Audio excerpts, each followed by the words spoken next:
ছাত্ৰ সন্থাৰ আমি কেন্দ্ৰীয় কমিটি আজি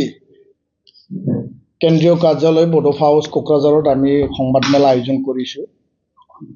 আৰু এই সংবাদমেলৰ মূল উদ্দেশ্যটো হ'ল বৰ্তমান অসম চৰকাৰৰ গ্ৰুপ অফ মিনিষ্টাৰে নতুনকৈ 6টা জনগোষ্ঠীক জনজাতিকৰণৰ যি বিষয় আৰু এই গ্ৰুপ অফ মিনিষ্টাৰে যোৱা 29 তাৰিখত যে প্ৰতিবেদন ৰিকমেণ্ডেশ্যন দাখিল কৰিলে বিধানসভাৰ মজিয়াত এই ৰিকমেণ্ডেশ্যনটো লৈ এক্সিষ্টিং 14টাকৈ জনজাতি লোকসকলে বা আমি coordination committee of tribal organization of Assam CC2ই আমাৰ অস্তিত্ব ৰক্ষা আমাৰ অধিকাৰ আৰু বৰ্তমানৰ জনজাতিৰ ভৱিষ্যত সুৰক্ষিতৰ স্বাৰ্থত আমি নিজৰ কথা উপস্থাপন কৰিছোঁ নিজৰ কথা আমি ৰাখিছোঁ আৰু প্ৰতিবাদী কাৰ্যসূচীৰে এই যে প্ৰতিবেদন সেই প্ৰতিবেদনখনত থকা বহুতো বিষয় যিবিলাক বিষয় বৰ্তমানৰ জনজাতিক সকলো দিশত নিক্ষেপ কৰিব ধূলিসাৎ কৰিব সেই বিষয়সমূহ আমি যুক্তি সহকাৰে গণতান্ত্ৰিক শান্তিপূৰ্ণভাৱে আমি অসম চৰকাৰ গ্ৰুপ অফ মিনিষ্টাৰক আমি জনাই আহিছোঁ আৰু এই কথা CC2ৰ মজিয়াত অলৰেডি আমি আলোচনা কৰিছোঁ আৰু CC2 হিচাপে এই প্ৰতিবেদনখন আমি ৰিজেক্টও কৰিছোঁ আৰু অহা 4 তাৰিখলৈ অসম চৰকাৰৰ গ্ৰুপ অফ মিনিষ্টাৰে আলোচনালৈও মাতিছে কিন্তু আজিৰ সংবাদমেলত এটা মূল কথা আমি প্ৰকাশ কৰিব বিচাৰিছোঁ যে যোৱা 29 তাৰিখে BTC ছেক্ৰেটাৰিয়েটত যি সচিবালয়ত এটা অনাকাংক্ষিত দুৰ্ভাগ্যজনক যি ঘটনা হৈ গ'ল সেই ঘটনাটো লৈ পেলাই এতিয়া বিভিন্ন মহলত প্ৰতিক্ৰিয়া ক্ৰিয়া চৰ্চা হোৱা আমি দেখিবলৈ পাইছোঁ আৰু BTC প্ৰধান BTC মুৰব্বী তেখেতে নিখিল বড়ো ছাত্ৰ সন্থাৰ ওপৰত দুখ জাপি দিয়া এটা যি পন্থা সেই পন্থাক আমি তীব্ৰ ভাষাৰে গৰিহণা দিছোঁ নিন্দা কৰিছোঁ এইদিনাখনৰ ঘটনাক আমি দুখ প্ৰকাশ কৰিছোঁ আৰু সেইটো আমি নিন্দনীয় ঘটনা বুলি আমি কৈছোঁ গণতান্ত্ৰিক শান্তিপূৰ্ণ ৰেলীত বা কাৰ্যসূচীত কেতিয়াও হিংসা বা লণ্ডভণ্ড কৰা তেনেকুৱা হোৱাটো আমি কেতিয়াও নিবিচাৰোঁ আৰু এইটো মানে কৰাটো উচিত নহয় এতিয়া কথাটো হ'ল যে ঘটনাটো কেনেকৈ ঘটিল সকলোৱে দেখা পাইছে যে 25 তাৰিখে অসম কেবিনেটত সিদ্ধান্ত লোৱা হ'ব কিন্তু সেইদিনাখন নল'লে আৰু এই চৰ্চাটো সকলো স্তৰত গুচি গৈছে যে গ্ৰুপ অফ মিনিষ্টাৰে প্ৰতিবেদন দাখিল কৰিব আৰু এই দাখিল কৰাৰ যি পৰিৱেশটো লৈ পেলাই 10 নৱেম্বৰত আমি CC2ই ধৰ্ণা কাৰ্যসূচী লৈছোঁ সোণাপুৰত প্ৰায় 1 লাখৰ গেডাৰিঙত আৰু যোৱা 27 তাৰিখ নৱেম্বৰত সন্ধিয়া আমি জোৰলৈ সমদল কাৰ্যসূচী লৈছোঁ শান্তিপূৰ্ণ প্ৰতিবাদী কাৰ্যসূচী তাৰ মাজে মাজে আৰু তাৰ আগত আমাৰ বিভিন্ন বিদ্যালয় মহাবিদ্যালয় বিভিন্ন বিশ্ববিদ্যালয় ইউনিভাৰ্চিটিত প্ৰতিবাদী ছাত্ৰ ছাত্ৰীসকলে শিক্ষাৰ্থীসকলে ইয়াত ৰাভা ছাত্ৰ ছাত্ৰী হওক গাৰো ছাত্ৰ ছাত্ৰী হওক বড়ো ছাত্ৰ ছাত্ৰী হওক উমৈহতীয়াভাৱে তেওঁলোকে ট্ৰাইবেল ষ্টুডেণ্ট বুলি তেওঁলোকে প্ৰতিবাদী কাৰ্যসূচী লৈছে কাৰণ তেওঁলোকৰ নিজৰ ভৱিষ্যতলৈ খুবেই আৱেগিক খুবেই চিন্তা কৰিছে যে আমাৰ ভৱিষ্যত আজি যিসকলে আমাক দুখ জাপিব বিচাৰিছে এটা কথা স্পষ্ট কৰিব লাগে যে তেওঁলোকৰ দলৰ আৰু চৰকাৰৰ স্থিতিটো কি আমি কাকবা দুখ ঠেলিব বিচৰা নাই কাৰণ সৌখিদিনাখন আমি দিল্লীতো কৈছোঁ যে আমি হাগ্ৰামা মহিলাৰী ডাঙৰীয়াৰ লগত বড়ো চুক্তি ৰূপায়ণ জাতিৰ স্বাৰ্থত আমি আলোচনা কৰিব বিচাৰোঁ আমি আলোচনাৰ কাৰণেহে তেওঁৰ ওচৰত যাব লগা এটা সিদ্ধান্ত আছিল আৰু 29 তাৰিখে যেতিয়া সেই ঘটনাটো হোৱা আগত বৰ্মাত আমি আলোচনাত সকলো জাতীয় আৰু ধৰ্মীয় সংগঠনৰ লগত আলোচনা কৰিছিলোঁ সেইদিনাখনো 1 নম্বৰ প্ৰস্তাৱটো এইটোৱেই আছে যে হাগ্ৰামা মহিলাৰী ডাঙৰীয়াৰ ওচৰত যায় তেখেতৰ লগত সকলো জাতীয় দল সংগঠনে আলোচনাত মিলিত হ'ব লাগে যে এই অস্তিত্বৰ সংকটৰ সন্ধিখনত জাতিটোৰ এই সংকট কালত যে তেখেতৰ স্থিতিটো কি তেখেতে কিয় ষ্টেণ্ড লোৱা নাই সেই কথাটোহে আমি তেওঁলোকৰ আলোচনা কৰা কথা আছিল কিন্তু আজি যাক আমি নিজৰ আপোন বা যাৰ ওচৰত আমি যাম বুলি ভাবিছোঁ তেওঁ আমাক আকৌ দোষাৰোপ কৰি পেলাই আঙুলি টুৱাই পেলাই যে এপচুক এই ঘটনাৰ লগত জড়িত কৰিব বিচৰাটো অতিকে দুৰ্ভাগ্যজনক। আৰু তেখেতে স্পষ্ট কৰিব লাগে যে যোনটো ইয়াত লিখা হৈছে যে আমি এটা সীমাৰেখা টানিছোঁ, আমি এইটোৱে প্ৰস্তাৱ দিছিলোঁ যে সৰ্বভাৰতীয় পৰ্যায়তো জনজাতিসকল চেচে হৈ যাব। এতিয়া না চেণ্ট্ৰেল ইউনিভাৰ্চিটিত পাব, না মানে নীট মেডিকেল বা ইঞ্জিনিয়াৰিঙত যি মেইনছ এডভান্সত পাব, না বেংকিং ৰেলৱে না ষ্টাফ চিলেকশ্যনত পাব, না এইমছত পাব, না IITত পাব, না IIMত পাব। মিনা পিছত অসমৰ নতুন যিবিলাক আগবঢ়া জনগোষ্ঠী তেওঁলোকে এই স্থান দখল কৰিব। আমাৰতো চেছ সৰ্বভাৰতীয় পৰ্যায়ত। আৰু ৰাজ্যিক পৰ্যায়তো এতিয়া যি 3 টায়াৰ ছিষ্টেম কৰিছে, সেই 3 টায়াৰত আকৌ ভাগ ভাগ কৰি পেলাই মানে বিভিন্ন প্ৰাণ উজনি নামনি সুকীয়া সুকীয়া যি ভাগ কৰিছে, হয় গ্ৰুপ অফ মিনিষ্টাৰে কিছু আমাক ৰক্ষণাবেক্ষণ দিব বিচাৰিছে, কিন্তু ইয়াত আমি আশ্বস্ত হোৱা নাই। কাৰণ যিসকল বিচাৰিছে তেওঁলোককহে বেছি প্ৰাধান্য দিয়া হৈছে, এক্সিষ্টিঙক প্ৰাধান্য দিয়া হোৱা নাই। সুৰক্ষিত কৰিব বিচৰা এটা দিশ আমি দেখিছোঁ, কিন্তু এইটো আমি আশ্বস্ত হোৱা নাই। এতিয়া 6 শিডিউল BTC BTR যি শ্বহীদৰ বিনিময়ত 5,000 শ্বহীদৰ বিনিময়ত যি নিৰ্মাণ হ'ল, যি অধিকাৰ আমি পালোঁ, যি সংগ্ৰামখন আমি অস্তিত্বৰ কাৰণে কৰিলোঁ, ইয়াত এতিয়া যদি নতুনকৈ যদি জাপি দিয়ে, সেই সীমাৰেখাডাল সেই লক্ষ্মণ ৰেখা টানিবৰ কাৰণে আমি প্ৰস্তাৱ দিছোঁ। আৰু আমি কিছু প্ৰস্তাৱ দিয়াৰ কাৰণে চৰকাৰে তাত এটা লক্ষ্মণ ৰেখাও টানিছে। আৰু যদি আজি BTC প্ৰধান তেওঁ সেই লক্ষ্মণ ৰেখাটো যদি নালাগে বুলি কয়, যে NOCটো যদি নালাগে বুলি কয়, তেতিয়াহ'লে আমাৰ আপত্তি নাই। এইটো আনডিভাইডেড গোৱালপাৰাৰ বড়ো ৰাইজে সিদ্ধান্ত ল'ব, বিটিআৰবাসী বড়ো ৰাইজে সিদ্ধান্ত ল'ব, জনজাতি ৰাইজে সিদ্ধান্ত ল'ব। আমি কোনো কোচ ৰাজবংশী, কোনো চান্তাল, কোনো আদিবাসী, কোনো আহোম মৰাণ মটক চুতীয়াৰ লগত আমাৰ সংঘাত নাই। তেওঁলোকৰ আৰ্থ সামাজিক শিক্ষা, তেওঁলোকৰ জাতীয় সমস্যা, ভাষা, কলা সংস্কৃতিক আমি সন্মান কৰোঁ, তেওঁলোকেও অধিকাৰ পাওক। কিন্তু কি অধিকাৰ দিয়ে আমাক ক'ব লগা একো নাই। কিন্তু আমাৰ অধিকাৰক সৰ্ব কৰি পেলাই আমাৰ অস্তিত্ব সংগ্ৰামৰ লগত জড়িত যি অধিকাৰ আমি পালোঁ, সেই অধিকাৰক যদি নস্যাৎ কৰি নিষেধ কৰি পুনৰ আমাক 34টা বছৰৰ পিছত আকৌ যদি এই অৱস্থালৈ যদি ঠেলি দিয়ে, তাত আমাক দুখ আছে, তাত মনত আঘাত আছে। এই আৱেগ আৰু মনৰ আঘাতটো লৈ পেলাই মানে তাত ধেমালি কৰাটো নিশ্চয় ভাল নহয়। আৰু কোনেই ৰাজনীতিৰ স্বাৰ্থত নিজৰ ৰাজনীতিক মানে ভৱিষ্যতৰ কাৰণে কোনে কি খেলে খেলক, জাতিটো লৈ ৰাজনীতি কৰিব নালাগে। জাতিৰ অস্তিত্ব সংকট কালত এপচুক দূৰ ঠেলি পেলাই, এপচুক বদনাম কৰি পেলাই যদি কাৰোবাৰ ৰাজনীতিৰ লাভ হৈছে, আমি সেই দিশটো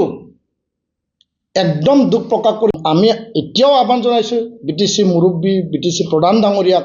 যে আপুনি চিন্তা কৰক, এই লক্ষ্মণ ৰেখাটো আপোনাক লাগে না নালাগে। এই লক্ষ্মণ ৰেখাটো আমি যে টানি আনিলোঁ, সৰ্বভাৰতীয় পৰ্যায়ত আমি শেষ, ৰাজ্যৰ পৰ্যায়তো আমি বহুতো দিশত আমি এতিয়া মানে চেপি ধৰিছে। আৰু এই 6 শিডিউলখনক লক্ষ্মণ ৰেখা যি টানি আনিলে, তাকো আকৌ যদি আপুনি যদি কাৰোবাৰ লগত উৎসৱ মানে আলোচনা কৰি পেলাই বুজাবুজি কৰিছে, সময়ত মই ক'ম, সময়ত আমি ক'ব পাৰোঁ। আমাৰো বহুত এনেকুৱা আছে যিবিলাক কথা আমি এতিয়া মিডিয়াত আমি খোলাখুলিকৈ ক'ব নোৱাৰোঁ, জাতিৰ স্বাৰ্থত আমি ক'ব নোৱাৰোঁ, একত্ৰিত ভৱিষ্যত বড়ো জনগোষ্ঠী জনজাতিৰ স্বাৰ্থত আমি ক'ব নোৱাৰোঁ। কিন্তু ক'লে ইয়াত বহুতো বিস্ফোৰণ ঘটিব, ইয়াৰ কাৰণে মই এইবিলাক কথা ক'ব বিচৰা নাই। সেইখিনিয়ে আমাৰ সংবাদমেল। আমাৰ ৰিজাৰ্ভেশ্যন কি হ'ব আৰু ৰাজ্যত কি হ'ব, সেইটো লৈ তেওঁলোকে খুবেই চিন্তিত। এই বিষয়টো লৈ পেলাই 29 তাৰিখে পুনৰ বড়োলেণ্ড বিশ্ববিদ্যালয়ৰ পৰা এটা মানে প্ৰতিবাদী ৰেলী হ'ব বুলি প্ৰায় 2 বজাত যেতিয়া কাৰ্যসূচী হৈছে তেতিয়াহে আমিও গম পাইছোঁ। কাৰণ সেই সময়ত আমি নিখিল বড়ো ছাত্ৰ সন্থাই প্ৰায় 25টাকে বড়ো জাতীয় দল সংগঠন, ধৰ্মীয় সংগঠনক একত্ৰিত কৰি পেলাই বৰমাস্থিত এপচু কাৰ্যালয়ত এই বিষয়টোৰ ওপৰত আমি শান্তিপূৰ্ণ আমাৰ নিজৰ স্থিতি আৰু প্ৰতিবাদ আমি কেনেকৈ কৰি যাম, ইয়াৰ ওপৰতহে আলোচনা চলি আছে। তেনে এটা সময়ত যি পৰিৱেশ সৃষ্টি হ'ল, ৰেলী আহিল,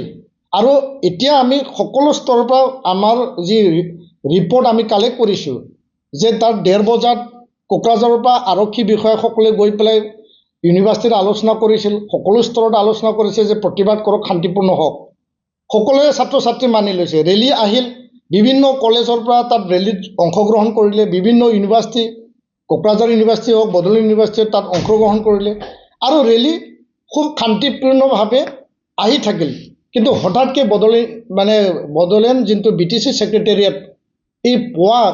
সময়ত কি কাৰণত ছাত্ৰ ছাত্ৰী উত্তেজিত হ'ল আৰু ভিতৰত সোমাই গ'ল সেই কথাটো কোনেও নাজানে আৰু সেই সময়ত আৰক্ষী প্ৰশাসন তাত উপস্থিত আছিল কিন্তু হয়তো তেওঁলোকে কম সংখ্যক হোৱাৰ কাৰণে তেওঁলোকে বাধা প্ৰদান কৰিব নোৱাৰিলে আৰু এই অবাঞ্ছিত ঘটনাৰ কাৰণে আমি দুখ প্ৰকাশ কৰিছোঁ সেই ঘটনাৰ লগত নিখিল বড়ো ছাত্ৰ সন্থা পোনপটীয়াকৈ সেইটো কেন্দ্ৰীয় জিলা আঞ্চলিক কমিটিৰ আয়োজন কৰা কাৰ্যসূচী নাছিল হয় মহাবিদ্যালয় বিশ্ববিদ্যালয়ত এপছুৰ শাখা কমিটি আছে আৰু তাত সমান্তৰালভাৱে আমাৰ আন জনজাতীয় ৰাভাই হওক গাৰো তেওঁলোকৰ শাখা কমিটি আছে তেওঁলোকে কোনো ৰাজনৈতিক দল বা কোনো এনেকুৱা এই উদ্দেশ্যলৈ তেওঁলোকে কেতিয়াও এই কাম কৰা নাই ছাত্ৰ ছাত্ৰীলৈ দুখ ঠেলিলে নহ'ব আৰু নিখিল বড়ো ছাত্ৰ সন্থাক যি এটা দুখ জাপাৰ যি এটা ষড়যন্ত্ৰ কৰিছে যি এটা ব্লেম গেম সেইটো আমি টোটেলি আমি গৰিহণা দিছোঁ আমি ধিক্কাৰ দিছোঁ এনেকুৱা ৰাজনৈতিক কথাবিলাক এই যি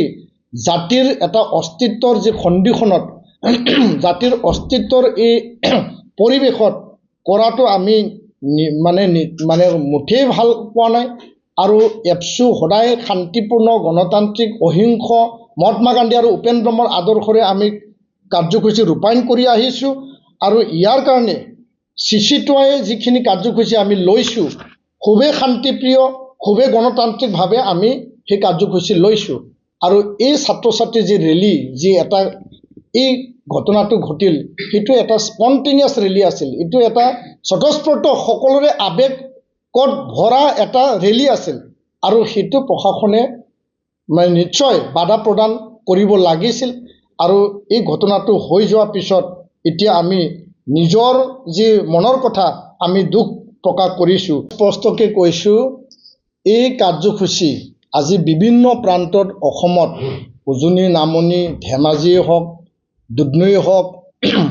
বা কোকৰাঝাৰ হওক ওদালগুৰি হওক বাক্সা বিভিন্ন প্ৰান্তত ছাত্ৰ ছাত্ৰী শিক্ষাৰ্থীৰ দ্বাৰা আন্দোলন হৈছে এটা আন্দোলন আছে চিচিটোৱে সকলো আমাৰ 26টা যিসকল 14টা জনজাতিৰ 26টাকে সংগঠন একেলগে উমৈহতীয়া কৰা সেই কাৰ্যসূচী হৈ গ'ল আপোনাৰ 10 নৱেম্বৰ ইয়াৰ পিছত হৈ গ'ল এইদিনাখন আমাৰ ৰিকমেণ্ডেশ্যনৰ প্ৰতিলিপি দাহ কৰা আৰু 27 তাৰিখে আমি বিটিআৰৰ ভিতৰত 5খন জিলাত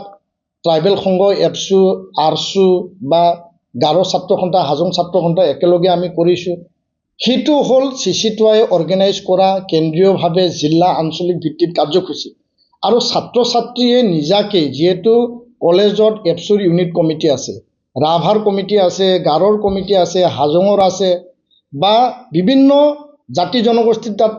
ইউনিট কমিটি আছে কলেজ আৰু ইউনিভাৰ্চিটি ইউনিয়ন বডিত বড়ো গাৰো ৰাভা ছাত্ৰ ছাত্ৰী তাত পৰি আছে বা আন ছাত্ৰ মিচিং ছাত্ৰ ছাত্ৰী পৰি আছে বা ডিমাচা কাৰ্বি ছাত্ৰ ছাত্ৰী পৰি আছে তেওঁলোকে মই স্পষ্টকৈ কৈছোঁ যে আমিও প্ৰতিবাদ কৰিম আমিও আন্দোলন কৰিম আমাৰ কলেজৰ প্ৰাংগণত আমাৰ ইউনিভাৰ্চিটি প্ৰাংগণত গেটত আমি শান্তিপূৰ্ণ ছাত্ৰ ছাত্ৰী শিক্ষাৰ্থীয়ে নিজৰ ভৱিষ্যত এই অস্তিত্বৰ সংকটৰ কালত আমি প্ৰতিবাদ কাৰ্যসূচী কৰিম বুলি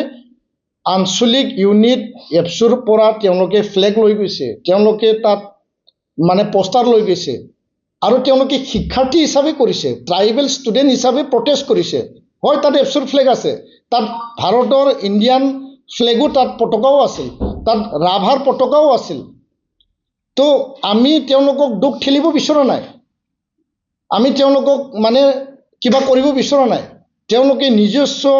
ছাত্ৰ ছাত্ৰীয়ে ট্ৰাইবেল ছাত্ৰ ছাত্ৰী হিচাপে নিজৰ নিজৰ শিক্ষা অনুষ্ঠানৰ পৰা স্বতঃস্ফূৰ্তভাৱে ট্ৰাইবেল ষ্টুডেণ্ট হিচাপে তেওঁলোকে নিজাকৈ প্ৰতিবাদ কৰিছে আৰু প্ৰতিবাদত তেওঁলোকে ৰেলীত আহিছে তো দুটা কথা স্পষ্ট বুজিব লাগে কেন্দ্ৰীয়ভাৱে এপছুৱে অৰ্গেনাইজ কৰা কাৰ্যসূচী সেইটো এটা সুকীয়া ছাত্ৰ ছাত্ৰীয়ে বা ইউনিট কমিটি আমাৰ যিবিলাক কলেজ আৰু ইউনিভাৰ্চিটিৰ কমিটি ছাত্ৰ ছাত্ৰীয়ে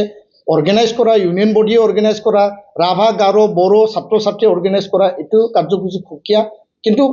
উদ্দেশ্য এটাই যে 6টা জনগোষ্ঠী বৃহৎ জনবহুল আৰু অতিকে আগবঢ়া সেই জনগোষ্ঠীক নতুনকৈ জনজাতিকৰণ কৰা যি এটা ভয়, যি ভাবুকি, যি এটা পৰিৱেশ, যি সংকটকাল, সেই সংকটকালটো আমি প্ৰতিহত কৰিব লাগে, প্ৰটেষ্ট কৰিব লাগে। উদ্দেশ্য এটাই, কিন্তু অৰ্গেনাইজটো সুকীয়া আৰু এনেকুৱা প্ৰগ্ৰামটো যোৱাকালিও হৈছে, ক'ৰবা আজিও হ'ব বা কালিও হ'ব। আমি কৈছোঁ যে শান্তিপূৰ্ণ গণতান্ত্ৰিক নিজৰ কথা ৰাখক, কোনো ভাইলেন্স, কোনো লণ্ডভণ্ড, কোনো ভেণ্ডেলিজিম, হিংসা তাত প্ৰশ্ৰয় দিব নালাগে। সেই কথাটো আমি স্পষ্ট জনাইছোঁ সকলোকে, সকলো স্তৰত। নাই, প্ৰশাসনে তেনেকুৱা হ'ব বুলি ভবা নাছিল আৰু যিসকল ছাত্ৰ ছাত্ৰী, শিক্ষাৰ্থী তেওঁলোকেও তেনেকুৱা উদ্দেশ্য লৈ কোনো কাৰণত অহা নাছিল। আহা বুলি আমি কেতিয়াও মানি ল'ব নোৱাৰোঁ। তেওঁলোকে যেতিয়া ৰেলীত আহিল, আমি বিভিন্ন তথ্য সংগ্ৰহ কৰিছে যে বিভিন্ন মহাবিদ্যালয়ৰ পৰা ছাত্ৰ ছাত্ৰী তাত সংযোজিত হ'ল, তাত ছাত্ৰ ছাত্ৰীৰ সংখ্যা বাঢ়ি গ'ল আৰু সেই সময়ত যিহেতু তেওঁলোকৰ বড়োলেণ্ড বিশ্ববিদ্যালয়ৰ পৰা BTC ছেক্ৰেটাৰিয়েট গেটলৈকেহে আছিল, তাৰ পৰা তেওঁলোকে ঘূৰি যাব লাগিছিল আৰু তেনে এটা সময়ত তাত হয়তো এজন দুজন কোনোবা ছাইডৰ পৰা আমি সেইটো ভিতৰত সোমাই যাওঁ, তেনেকুৱা এটা কাৰোবাৰ উচতনি থাকিব পাৰে। তো এই কাৰণত ঘটনাটো ঘটিছে। তো ইয়াৰ কাৰণে তাত যদি পৰ্যাপ্ত পৰিমাণৰ 200-300 যদি পৰ্যাপ্ত পৰিমাণৰ তাত যদি আৰক্ষী বিষয়া বা প্ৰশাসনৰ পুলিচসকল যদি থাকিলে হয়, নিশ্চয় ছাত্ৰ ছাত্ৰী তাত ভিতৰত সোমাবলৈ সাহস নাপালে হয়। কিন্তু আমি ভিজুৱেল আৰু ফটোত যোনটো দেখিছোঁ, তাত নগণ্য সংখ্যক 10-12-15 জনমানহে তাত আৰক্ষী তাত ডিউটি দি আছিল আৰু তেওঁলোকে গেটটো বহু চেষ্টা কৰা স্বত্তেও তেওঁলোকে গেট খুলি দিব লগা এটা পৰ্যায়ত বাধ্য হৈছে। প্ৰথম গেটটো খুলি দ্বিতীয় গেটটো তেওঁলোকে ভালকৈ প্ৰটেকশ্যন দিব লাগিছিল। তো এতিয়া যি ঘটনা হৈ গ'ল, সেই ঘটনাক লৈ পেলাই ৰাজনীতি খেলিব নালাগে, কাৰোবাৰ ওপৰত দুখ ঠেলিব নালাগে। আৰু আমি কৈছোঁ যে যেনেকুৱা ৰাজনীতিক এটা পাশা খেল খেলিব বিচাৰিছে, উদ্দেশ্যটো আছে 6 জনগোষ্ঠী জনজাতিকৰণ। উদ্দেশ্যটো হৈছে যে BTC BTRখন আমি কেনেকৈ বচাম আৰু অসমখনত থকা ভূখণ্ডত থকা বৰ্তমানৰ জনজাতি বড়ো, মিচিং, কাৰ্বি, ৰাভা, দেউৰী হওক বা যিমান হওক তিৱা, তেওঁলোকৰ অস্তিত্বৰ এই সংকটকালটো আমি কেনেকৈ বচাম, উদ্দেশ্যটো এইটো আছে, পৰিৱেশটো এইটো আছে। আৰু এই ঘটনাক লৈ পেলাই ৰাজনীতি খেলি পেলাই মূল ইছ্যুৰ পৰা বেলেগ পিনি ডাইভাৰ্ট কৰি পেলাই ৰাজনীতিক এটা খেল খেলাটো মুঠেই এইটো ভাল কথা নহয়, মুঠেই সেইটো আমাৰ কাৰণে মংগলজনক নহয়। ইয়াৰ কাৰণে আমি স্পষ্টকৈ কৈছোঁ, আমিতো তেওঁলোকৰ লগত আলোচনা কৰিবহে যাব লগা আছিল। জাতীয় দল সংগঠন 25টা জাতীয় দল সংগঠনৰ সিদ্ধান্ত আছিল। দিল্লীৰ পৰা আমি ঘোষণা কৰিছোঁ যে বড়ো জাতিৰ ভৱিষ্যতৰ কাৰণে চুক্তি ৰূপায়ণৰ কাৰণে আমি হাগ্ৰামা মহিলাৰী ডাঙৰীয়াৰ লগত আলোচনাত পোনপটীয়াকৈ মিলিত হ'ম। কিন্তু তেনে এটা পৰিৱেশত তেওঁ যদি আমাকে যদি উল্টাকৈ জাপি দিয়ে, তো আমি কোনটো সাহসেৰে, কোনটো ৰাস্তাৰে আমি তেওঁলোকৰ লগত আলোচনা কৰিম? তেওঁ যদি আমন্ত্ৰণ কৰি এতিয়াও আমি আলোচনাৰ কাৰণে প্ৰস্তুত আছোঁ, কিন্তু তেওঁ যি ধৰণে আমাক ৰাজনীতিক এটা কালাৰ দিলে, সেইটো আমি বিৰাট দুখ পাইছোঁ, অত্যন্ত দুখ পাইছোঁ। জাতিৰ এই সংকট কালত যে তেওঁ তেনেকুৱা কোৱাটো আমি কেতিয়াও বিচৰা নাছিল। তেওঁ প্ৰথম জাতিটোৰ কথা চিন্তা কৰিব লাগে, দ্বিতীয়তে BTRত থকা চাৰিসীমাত থকা 35 লক্ষ জনগোষ্ঠী, 26টা জাতি জনগোষ্ঠীৰ কথা ভাবক, সকলোৰে অধিকাৰৰ কথা ভাবিব লাগিব আৰু ভাই ভাইৰে আমি সমলমিলেৰে জীয়াই থাকিব লাগিব, কাকো আমি হিংসা কৰা উচিত নহয়। কিন্তু প্ৰথমটো হ'ল জাতি আৰু জাতীয় আন্দোলন কিয় হৈছিল? তেওঁ জাতীয় আন্দোলন নেতৃত্ব দিছিল, তেওঁ স্বয়ং নিজে চুক্তি কৰিছে, তেওঁ স্বয়ং নিজে 6 শিডিউল নিৰ্মাণ কৰিছে আৰু 2020ত আকৌ এই 6 শিডিউলখন মজবুত কৰাৰ কাৰণে একৰ্ড হৈছে। তো তেনেকুৱা এটা কালত নিজে নিৰ্মাণ কৰা এই 6 শিডিউলৰ ৰাজনীতিক আৰু সাংবিধানিক অধিকাৰৰ অস্তিত্বটো ক'ত, সেই কথাহে আমাৰ প্ৰশ্ন। এই কথাটো লৈ পেলাই যি এটা ৰাজনীতিক এটা বাতাবৰণ সৃষ্টি কৰিছে, মই এই সংবাদমেলৰ যোগেদি যিসকলে আমাক দুখ ঠেলিব বিচাৰিছে আৰু দুখ ঠেলি পেলাই কাৰোবাৰ ওচৰত ৰাজনীতিক খেল খেলাৰ যি এটা পৰিকল্পনা কৰিছে, যদি নিখিল বড়ো ছাত্ৰ সন্থা এই ঘটনাত যদি 1% যদি জড়িত, যদি আমাক যোনে কৈছে যে তেওঁলোকৰ উচতনিত হৈছে, এনেকুৱা যদি এভিডেন্স যদি আছে 1% যদি এভিডেন্স আছে নিখিল বড়ো ছাত্ৰ সন্থা সভাপতি মই ৰিজাইন কৰি পেলাই মই জেলত যাবৰ কাৰণে মই সাজু আছোঁ কিয়নো আপোনালোকে দেখা পাইছে যে এইটো স্বতঃস্ফূৰ্ত এটা আন্দোলন আছিল ছাত্ৰ ছাত্ৰীবিলাকে এই সময়ছোৱাত যোৱা 15-20টা দিনৰ সময়ছোৱাত নিখিল বড়ো ছাত্ৰ সন্থাৰ আঞ্চলিক জিলা কাৰ্যালয়ত যাই পেলাই যি আমাৰ প্লেকাৰ্ড আমাৰ ফ্লেগ থাকে বিভিন্ন সময়ত আমি প্ৰতিবাদী বা আন্দোলন কাৰ্যসূচী লওঁ সৌখিদিনাখন আমি দিল্লীতো কাৰ্যসূচী লৈছোঁ এই ফ্লেগ আৰু প্লেকাৰ্ডবিলাক তেওঁলোকে লৈ পেলাই যে আমিও প্ৰতিবাদ কৰিম আমিও আন্দোলন কৰিম আঞ্চলিক কাৰ্যালয় বিভিন্ন জায়গাত বিভিন্ন কলেজত হৈছে অকল কোকৰাঝাৰত হোৱা নাই বিভিন্ন জিলাত হৈছে তেওঁলোকে লৈ লৈ আহিছে আমি কাকো বাধা দিব নোৱাৰোঁ আমি কৈছোঁ যে শান্তিপূৰ্ণ গণতান্ত্ৰিক অহিংস প্ৰতিবাদী কাৰ্যসূচী কৰক কিন্তু হিংসা প্ৰশ্ৰয় ল'ব নালাগে এতিয়া আমাক জাপি দিয়া এই কাৰ্যসূচীটো আমি মুঠেই সহ্য কৰিব পৰা নাই আৰু এই ঘটনাটো লৈ পেলাই আমি যিসকলে আমাক দুখ জাপিব বিচাৰিছে তেওঁলোকক আমি মানে প্ৰত্যাহ্বান জনাইছোঁ যে তেওঁলোকে ৰাজনীতিক স্বাৰ্থত কাকবা কালাৰ লগোৱাটো আমি কেতিয়াও বিচৰা নাই কাৰণ আমি UPPL আৰু BPF দুইটা ৰাজনৈতিক দলত একত্ৰিত কৰাৰ কাৰণেহে আমি কাম কৰি আহিছিলোঁ আৰু যোৱাটো সময়ত আমি নিখিল বড়ো ছাত্ৰ সন্থাই 2005 চনৰ হাগ্ৰামা মহলীয়াৰীক সমৰ্থন দিছোঁ ইয়াৰ পিছৰ পৰ্যায়ত ইছ্যু ভিত্তিত সমস্যা ভিত্তিত জাতিৰ স্বাৰ্থত কেতিয়াবা UPPLক সমৰ্থন কৰিছোঁ আমি কোনো ৰাজনৈতিক দলত মানে এনেকুৱা সংগঠন হয় আমি নিজৰ স্বকীয় জাতীয়তাবাদ জাতিৰ স্বাৰ্থত আমি কাম কৰা সংগঠন আমি ছাত্ৰ সংগঠন জাতীয় সংগঠন হিচাপে নিজৰ যিখিনি সুকীয়া বৈশিষ্ট্য এইটো লৈ পেলাই আমি আগবঢ়াই আছোঁ হয় আমি কেতিয়াবা সহায় কৰিছোঁ কিন্তু সেই বুলি UPPL আৰু এপছু এটাৰ মুদ্ৰাৰ ইপিঠি এই কথাটো আমি কেতিয়াও মানি নলওঁ আৰু কথাটো স্পষ্ট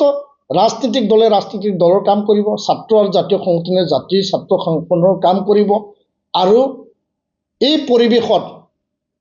UPPL আৰু এপছুক যি এটা সামৰি পেলাই যি এটা মানে ৰাজনৈতিক এটা কালাৰ লগাব বিচাৰিছে আমি কোনো ৰাজনৈতিক দলৰ লগত আমাৰ লিংক নাই কোনো ৰাজনৈতিক দলৰ তলতো নহয় আমি ওপৰতো নহয় আমি সুকীয়া ইণ্ডিপেণ্ডেণ্ট নিজস্ব সংগঠন নিজৰ সংগঠন নিজে হিচাপে আমি সদায় সিদ্ধান্ত লৈ পেলাই জাতিৰ স্বাৰ্থত জাতিৰ স্বাভিমান অস্তিত্বৰ স্বাৰ্থত আমি কাম কৰি আহিছোঁ তো ইয়াৰ কাৰণে মই আজিৰ তাৰিখত এই কথাটো স্পষ্ট কৰিব বিচাৰিছোঁ যে BTC সচিবালয় আমাৰ শ্বহীদৰ তেজৰ বিনিময়ত সুদীৰ্ঘ উপেন ব্ৰহ্মৰ বড়ো আন্দোলন বড়োলেণ্ড আন্দোলন BLTৰ সশস্ত্ৰ আন্দোলন NDB সশস্ত্ৰ আন্দোলন সেই আন্দোলনৰ 34টা বছৰৰ পিছত নিৰ্মাণ হোৱা আমাৰ শ্বহীদৰ বিনিময়ত পোৱা এটা পবিত্ৰ গণতন্ত্ৰৰ এটা মন্দিৰ হয় আৰু এই পবিত্ৰ স্থানৰ পৰা অনুষ্ঠানৰ পৰা BTC BTRত থকা ৰাইজৰ সৰ্বাংগীন উন্নয়ন তেওঁলোকৰ সকলো দিশত অধিকাৰৰ কথা ইয়াত আলোচনা হয় আৰু ভৱিষ্যতে যাতে তেনেকুৱা ঘটনা পুনৰাবৃত্তি নহওক তাকে আমি কামনা কৰিছোঁ এই প্ৰক্ৰিয়াটো হ'ল বহু দীঘলীয়া প্ৰক্ৰিয়া